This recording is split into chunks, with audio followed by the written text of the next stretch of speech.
Nako, heto na po mga kaubayan, confirm na si Lacson ang mastermind. Aba, Marcoleta evidence nilabas na. BBM, tuta pala ni Lacson. Aba, bakit ganun mga kaubayan? Parang nabaliktad yata. Yan po ang ating alamin mga kaubayan sa video ito. Pero bago po natin simulan yan mga kaubayan, palike naman po ng video ito. Malaking tulong po yan. Maraming salamat po. At eto nga mga kaubayan, pasadahan po muna natin itong mga nagte-trending na balita dito po sa social media. At eto nga mga karibin natin ang balita mula sa ang balita ngayon. Sabi po kasi dito mga kaubayan, eto po sabi po dito ni Senator Bato de la Rosa, hindi kami papayag na gamitin ang politika upang patahimikin ang mga lider na tunay na nagsisilbi sa bayan. Ayan mga kaubayan, palakpakan po natin. Correct. No? Kasi kung sino pa po tuloy yung totoong nag-serve, no?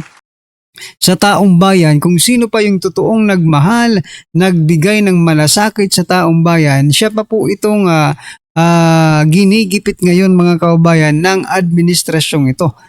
Pinopolitika po yung mga nagsisilbi, totoong nagsisilbi sa taong bayan. For example na lang po mga kaubayan, ito pong si former President Duterte, no? Ito pong si Congressman Leandro Libeste. Ito pong si Congressman Kiko Barsaga, no? Si Senator Bato de la Rosa mga kaubayan, di ba? Ginigipit po ng administrasyong ito.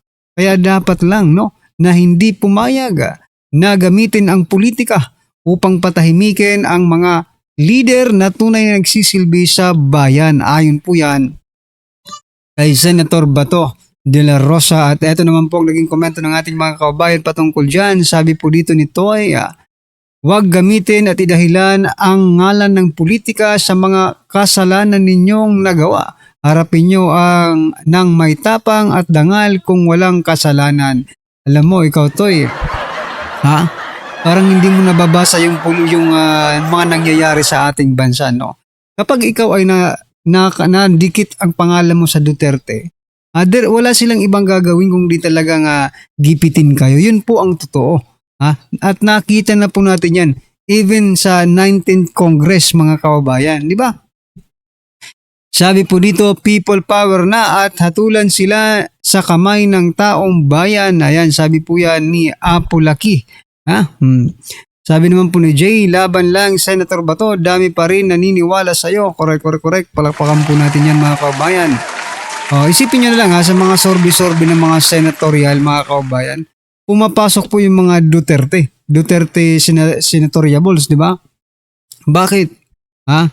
Naniniwala kasi ang taong bayan, no, na pwede pang magbago ang ating sitwasyon kung mga Duterte allies, no, ang mga nasa pwesto. Sana nga lang po manalo mga kaubayan, no, para talagang continuous na po or ma-stop na itong mga korupsyong ito mga kaubayan. Alright, ano po ang inyong opinion na patungkol po yun sinasabi ni Senator Bato? Just comment down below mga kaubayan. At eto, pasadahan din po natin to mga kaubayan. Ito pong si Luestro. Sabi naman po dito ni Luestro. Teka lang sabi po ni Luestro, hindi pagharap ni BP Sara sa impeachment trial, posible umanong mauwi sa conviction ayon kay Luestro. Ano ba itong si Luestro? Wala pa man po yung trial, convicted na si BP Sara para sa kanila. Di ba?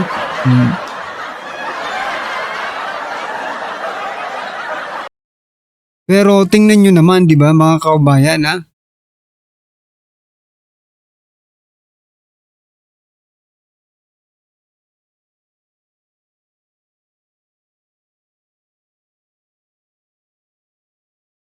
so yan mga kaubayan, no? Hindi pa man po nililitis si BP Sara diyan sa House of sa Senate, no? Kasi hindi naman pwede mag-trial pala yung House of Representatives. So ang trial doon po talaga sa Senado. Pero itong si Luestro pinangungunahan na mga kaubayan, no? Na para sa kanila ay convicted na si BP Sara. Na-convict na nila si BP Sara. Well, anyway, wala pa nga hindi pa nga nagbobotohan dyan sa Senado ay sa House of Representatives, pero conviction na agad ang nasa isip ni Luestro. Pwede ba, Luestro, bago mo isipin kung ano-anong iniisip mo, pwede ba magbayad ka muna ng utang mo, di ba? Magbayad ka muna ng utang mo kay BP Sara ng di ba, maging maganda naman ang tingin sa'yo ng taong bayan. Alright, at ito po mga kaubayan ang naging komento ng ating mga kaubayan patungkol dyan. Sabi po dito, yan.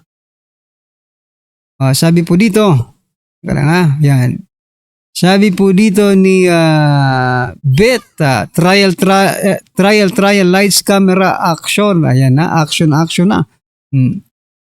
Yes, Vice President Sara Duterte can be impeached and convicted by the Senate even if she does not appear, no? Though her absence may increase the risk of conviction while she has the right to appear. A Senate impeachment trial can proceed based on evidence presented, and her failure to attend may be considered a missed opportunity to counter allegations, no? Pero eto lang po mga kaubayan ang nakikita ko dito, no? Posible rin naman talagang hindi umatin si BP Sara dyan eh, no? Posible rin na hindi umatin dyan si BP Sara sapagkat mga kaubayan, for example na lang, kung makita agad ng Senado, di ba? Wala namang basayan pala ito eh. Itigil na natin to. Baka, di ba? Sayang lang ang oras at pera at mga resources natin para i-continue itong basurang impeachment na ito. Ano kung yun po ang maging desisyon ng Senado, di ba? Hindi na po aatin si BP Sara dyan, no? Dahil basura naman po yung impeachment ninyo, di ba? Kaya marami po talaga ang iiyak pag nangyari yan mga kaubayan. Pag nangyari po itong impeachment dito kay BP Sara, pag nangyari po yan mga kaubayan na hindi po siya ma-impeach, talagang marami pong iiyak na mga congressman, di ba? At isa na po dyan mga kaubayan, ito pong si Representative Jervel Luestro. Ayan mga kaubayan, at ito. Ano po ang inyong opinion dyan mga karibin natin? Just comment down below. At bago po natin i-play yung video, eto mga kaubayan, gusto ko lang pong i-share ito. Isa rin ito Teka lang palakihin ko lang ito mga kaubayan. Isa rin ito sino ba itong hinayupak na politikong ito? Teka lang ito po sino ba to? Si Jude Asedre ito, di ba? Sabi niya po dito mga kaubayan, sabi po dito sa balita, no? Mambabatas sinabing ang impeachment ang magbabalik ng tiwala ng publiko sa gobyerno. Talaga ba? Gaano ba yan katotoo mga kaubayan na ang impeachment daw ni BP Sara ang magbabalik ng tiwala ng gobyerno ng taong bayan sa gobyerno? Nako. Baka nag-hallucinate ka lang Cedri kasi ang taong bayan, alam mo, from the very beginning, nagdadalawang isip ng taong bayan kung magagawa ba ninyo. Nagdadalawang isip ng taong bayan kung magtitiwala ba sa administrasyong ito. At habang tumatagal po, diba? Habang tumatagal yung inyong panunungkulan, mas lalo naming na-confirm na hindi dapat kayo pagkatiwalaan, no? Dahil puro lang kayo politika. Kahit tapos ng eleksyon, puro pa rin kayo pamumulitika. Diba? Ito po ang naging komento ng ating mga kaubayan patungkol dyan mga karibin natin. Sabi po dito, sa imong pansarili ayaw ng impeach, wala ng ibang makakasugpi. Ng mga buwaya, gumising ka. Wag ka matakot. Ayan. Lumabas na ang 90-minute video ng PGMN. Alam na ng karamihan kung sino ang kurakot at yan ay hindi si BP Sara. Correct. Kung hindi nyo pa napanood, panoorin nyo na po mga kaubayan. No? Ang mali-maleta pag napabalik, baka sakali pa na magkatiwala ang sambayanan sa 20th Congress. Correct? Di ba? Nakakatawa talaga itong wala naman silang ginawa. Ano bang napatunayan nila? Alam nyo, inulit nyo lang yung ginawa nyo sa sa 19th Congress, no? Wala naman kayong ginawa para sa bayan. Alam nyo kung anong ginawa nyo? Para sa mga sarili nyo at para sa mga maleta ninyo. Yun lang pong ginagawa ninyo, no? Tapos Ito na naman, di ba? Ito na naman, taong bayan na naman po, publiko. Ginagamit na naman po nila ang publiko para lang magtiwala sa kanila. Okay? Sino bang publiko ang sinasabi mo? Baka mga publiko ng mga buhaya? Ha? Hindi po taong bayan ang ano dyan, ha?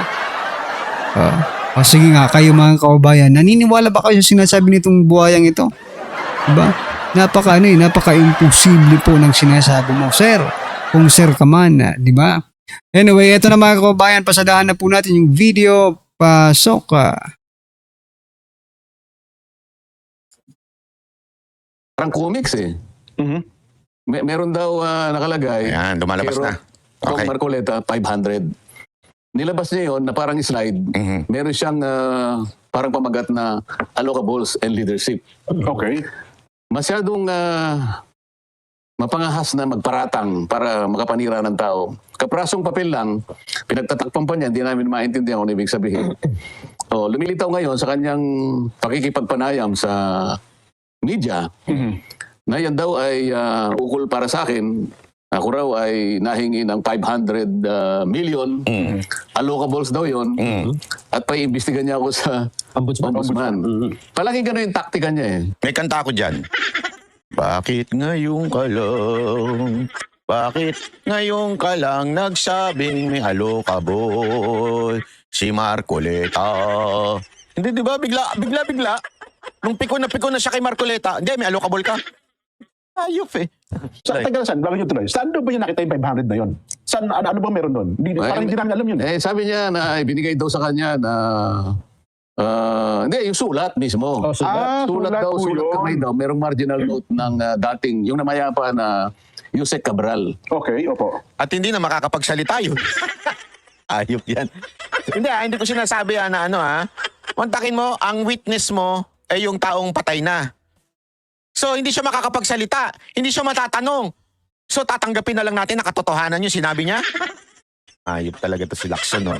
Alam mo dyan, kung binabanggit niya ay katulad ng mga halos lahat ng mambabatas ay ginagawa, yung pag-i-endorso o pagre-request ng mga pagawaing bayan Opo. na hinihingi ng mga constituents. Halimbawa, katulad ko, may hihingi ng pabor na, sir, pwede po ba ninyong endorse ang proyektong ito? Makakatulong po ito sa aming komunidad. Matagal na po kasi hinihingi ng mga tao ito eh.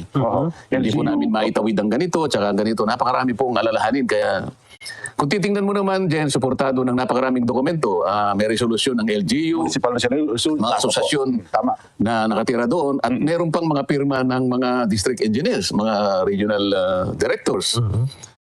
Ipagkakait mo ba yung may tutulong mo na inaasahan nila na baka sakaling ang i-consider ng pamahalaan kung ikaw ay isa sa nakapag-endorso? Opo. Maring hindi lang naman ako makakagawa, malalapit din sila sa mga ibang kandidato, gagawin din ang kandidato. At matagal ng practice yun, Sen. Maski naman kay doon sa privilege speech, hindi muna natin sasabihin ang pangalan, maya-maya ng konti lang. Siya naman inamin niya, ito yung mga legal naman na gawain. Wala akong masama, walang illegal doon. Opo. Ang totoo niyan, siya ang kauna-unahang nagpasaring sa mga senador ng 19th Congress. Ano ba yun? Nagsisimula pa lang kami noon eh. Naalala ko, pinasaringan niya yung mga senador ng 19th Congress. Wala pa ako doon dahil papasok ako 20th Congress na eh. Yes po. Halos lahat kanya ng mga senador ng 19th Congress ay nakabahagi ng ay nakapagbigay ng insertions na ang total niyan ay halos 100 bilyon. Ngayon, nagalit sa kanya yung mga senador. Ay, opo. Natatandaan ko. Sabi siguro nila, ano naman ang masama kung halimbawa nakapag-suggest kami, nakapag-request kami, nakapag-endorse kami sang-ayon sa pakiusap ng ating mga constituents. Wala namang masama doon. Ba't sinasabi mo yan? Ngayon, nagpaliwanag ngayon. Tama naman yun. Wala namang masama. Kasi trabaho naman na talaga nila yun eh. Yung, eto, pondohan nyo naman tong project na to. Ang masama ay na-connecta mo yung kontraktor doon sa pambabatas. Di ba? Anong pinagkaiba doon sa Kamara? Sa Kamara, hindi lang in-endorse ng congressman, sila mismo ay kontraktor. Di ba? Hindi nga sila nakialam lang dun sa issue. Sila mismo yung kontraktor. Dito, masasabi natin, halimbawa, senador, pondohan mo. Halimbawa, si Bongo. Pondohan nyo naman yung, yung Malasakit Center. Ang masama doon, kung kay Bongo bibili ng gamot, hindi naman ganun eh. Dito, ganun din. Kunwari, pondohan mo naman itong sasabihin mo sa executive, pondohan nyo itong lugar na ito kasi humihingi sila ng tulong. Ang masama dyan, kung maikonekta ni Lacson, yung etong issue na ito, na merong kontraktor na kasama si Marcoleta dyan. As a matter of fact, sinabi niya pa nga yan nung una daw, pinapaliwanag ni Lacson, ni Marcoleta ngayon. Sinasabi niya, noon una din, ganyan naman ang ginawa ni Lacson, ang dami niyang pinangalanan na may mga allocable. Which is, allocable per se is not wrong. As long as wala kang kinaugnayan doon sa makikinabang na kontraktor. Doon sa proyekto na yon. Kaya nga bumaluktot siya dito tingnan nyo. Ang, Sabi niya pa, ayan almost all senators in the 19th Congress nakita ko doon sa listahan. Ayoko na lang mga pangalan na hindi kami kumpleto. Kita mo? Ibig sabihin, it's not just Marcoleta. Everyone, talagang merong, ito, sinong humihingi nitong project na ito para dyan? Pondohan nyo yan. Pondohan nyo ito. Tulungan nyo ito. Diba? Wala namang problema doon as long as wala silang kinaugnayan doon sa particular na project na yun. Pero kinukulayan ngayon ni Lacson si Marcoleta. Para bagang ina-isolate niya. Ikaw Marcoleta, may ganito ka. Akala ko ba noon marami? Ngayon si Marcoleta na lang. Senate President. Dahil siya parang akala mo kapag nagsalita, parang siya yung pinakahuling salita Ano? Ang nakikita ko nga parang takot na takot sa kanya yung mga kasama ko Hindi ko nga rin alam Isa lang naman ang aking sariling Obserbasyon. obserbasyon. Yes po. Yung Trillanes na to si Lacson Ay nagpaliwanag ngayon ang Pangulo ng Senado. Hindi naman, sabi niya kasi kung ano man yung kahilingan na yan, sinasabi niyo kagad, insertion. Sabi niya pwede namang terminology lang ang diferensya dyan Kuminsan tinatawag naming amendments dahil nga sa aming sariling panukat, makakatulong naman. Kung sakaling bigyan ng konsiderasyon, di maganda. Kung ayaw, okay lang. Yun ang paliwanag. Hindi naman kapag sinabi mong ikaw ay humiling halimbawa ng ganitong amount para sa mga proyekto ng ating mga constituents, ibig sabihin sa iyo napupunta yun? Hindi. Ang importante rito, kung humingi ka, napagbigyan ba? At kung napagbigyan, na-implement ba? Yun. At kung na-implement, maganda bang pagkaka-implement? Yun. Ganun dapat ang tanong Pero kung nakakita ka lang ng kaprasong papel, lumundag ka na, naakala mo kung ano na yun, pinagtatakip mo pa, hindi natin maintindihan, ano ba yung tinakpan mo yun? Yun ang hindi nakakapagbigay ng mabuting halimbawa para sa amin Kasi nga, alam mo, ito si Lacson, mahilig sa ganyan, yung mga intriga, chismosang batot. Ay! Muntik ako naman. Yung chismosa lang ang style. Di ba? Sorry pero yung ganyang style ng mga bayot yan Hindi ko sinabing bayot si Lacson Style ng mga bayot yan yung magpapa-intriga, tatakpan pa, para mas controversial. Alam mo kung ano style yan? Style ng mga bayot yan sa showbiz. Yung mang-iintriga ng artista, pero ang totoo pala may pelikula ang animal. Pinopromote yung artista. Walang pinagkaiba yun sa style mo, Lacson. Na mang-iintriga ka para maiba yung usapan, hindi mo masagot yung talagang sagot na kailan ba magkakaroon ng another Blue Ribbon hearing. So yan mga kababayan, ano po yung opinion, reaksyon patungkol po sa video ito? Just comment down below mga karabin natin at syempre huwag mong kalimutang i-like ang video ito. Malaking tulong po yan. Maraming salamat po.